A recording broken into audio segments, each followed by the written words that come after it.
David Brooks is a columnist for the New York Times, writing weekly op-ed pieces as well as offering TV commentary on the news. I always read his articles, and I'm equally committed to viewing his comments on the Friday night broadcast of the PBS NewsHour. I find the value of what David Brooks writes and says entails encountering thoughtfulness and the integrity of what he offers.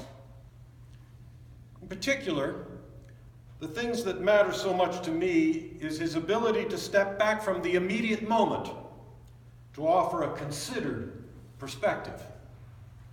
He possesses the skill and the maturity to discern between what is urgent and what is important, between bombastic tweeted opinion and comprehensive insight.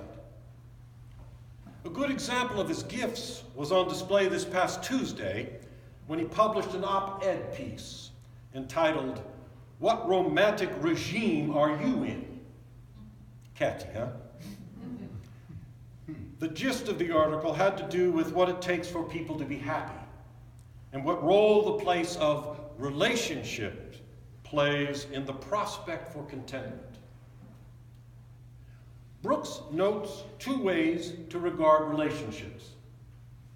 One way, which is the dominant way in our culture, is to view relationships as a matter of personal selection. He calls this perspective the regime of choice, saying that this approach encourages a certain worldly pragmatism, the heart of which is to ask, how does a potential partner meet my needs and my standards?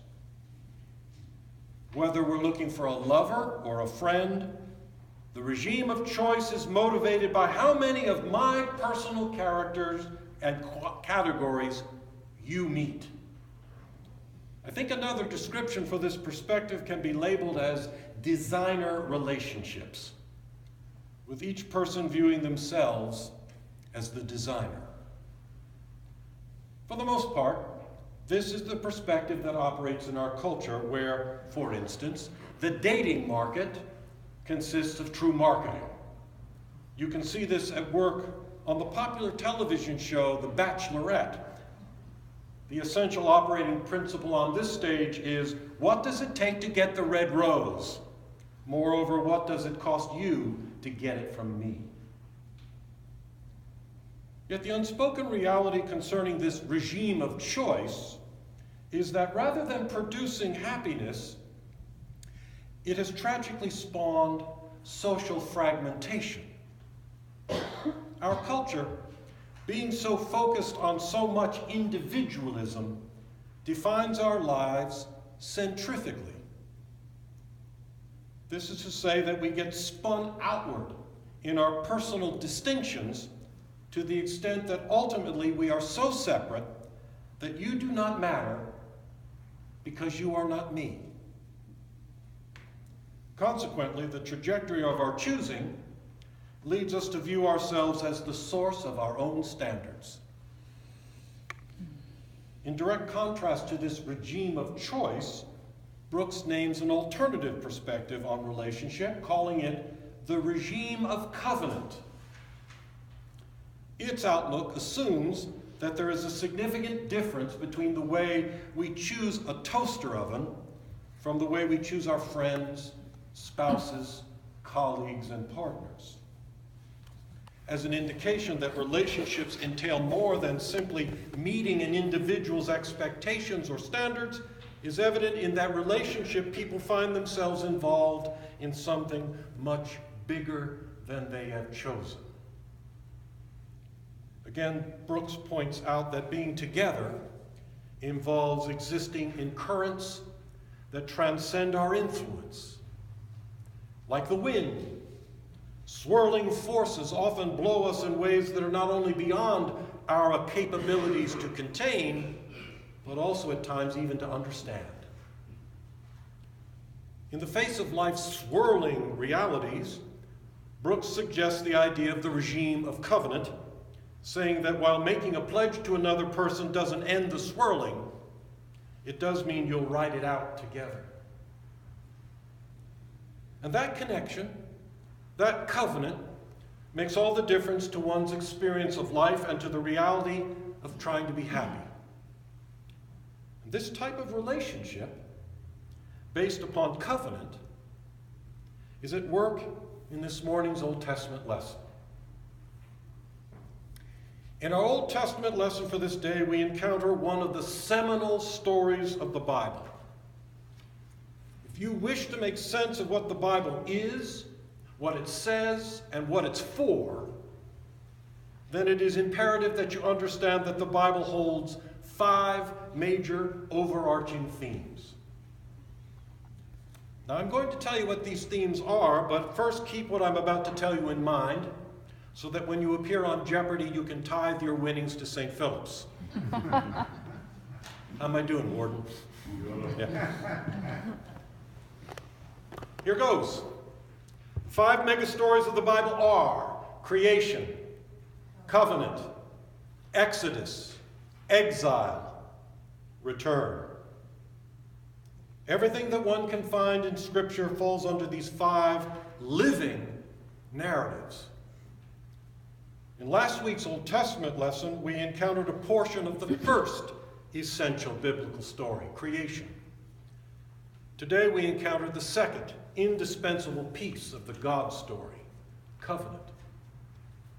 The quick summary of these 2 points of the God story is this. God created all that is, and humanity was the crown jewel of the creation.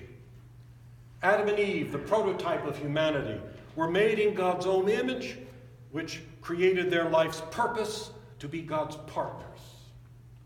Yet, as we heard in last week's drama, Adam and Eve did not honor the reality of God's partnership. They wanted to call their own shots instead. The result of this was a deadly separation from God as life's true source. So it was then that in time, God called Abraham and Sarah to be the founders of a new people who would choose to honor the divine partnership. In the reading we heard this morning, God offers to formalize the deal with Abram. Please note that Abram's name will change to Abraham, indicating later on that this partnership changes everything about life. The point of the story is that now covenant becomes the key to relationship. And the earth-shaking news is that the creator of heaven and earth loves the creation so much that the Holy One enjoins 2 old pods to become his business partners.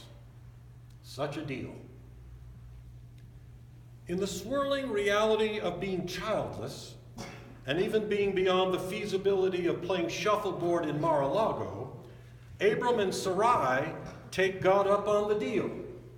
Namely, that they would keep the Creator at the center of their lives in exchange for their own fruitfulness and for being the progenitors of a new and great nation, a nation living the God life to be a blessing to all.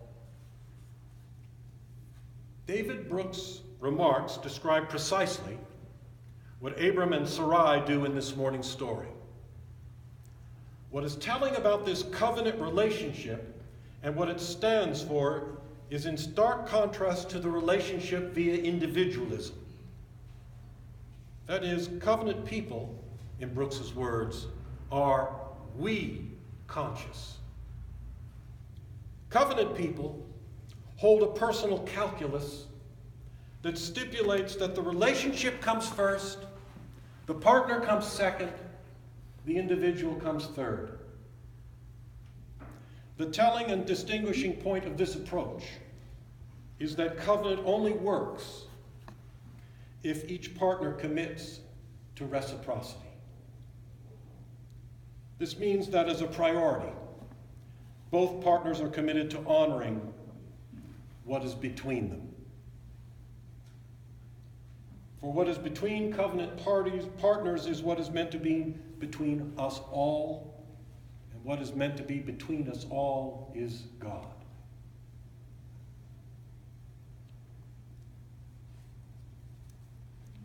Covenant life provides no magic bullet, to be sure, or any guarantee that we will, in fact, be happy. Moreover, covenant life entails, as it does committing to mutuality, it brings vulnerability to bear. As Brooks notes, covenantal partners face the unavoidable episodes of confusion, agony, apology, defensiveness, forgiveness, and loving the other when that person is not lovely at all. This is a vulnerability that always threatens and overwhelms the standards of choosing from any individual agenda. The truth is that covenanted relationship requires a lot of dying to one's own demands. And dying like this requires faith in something larger than ourselves.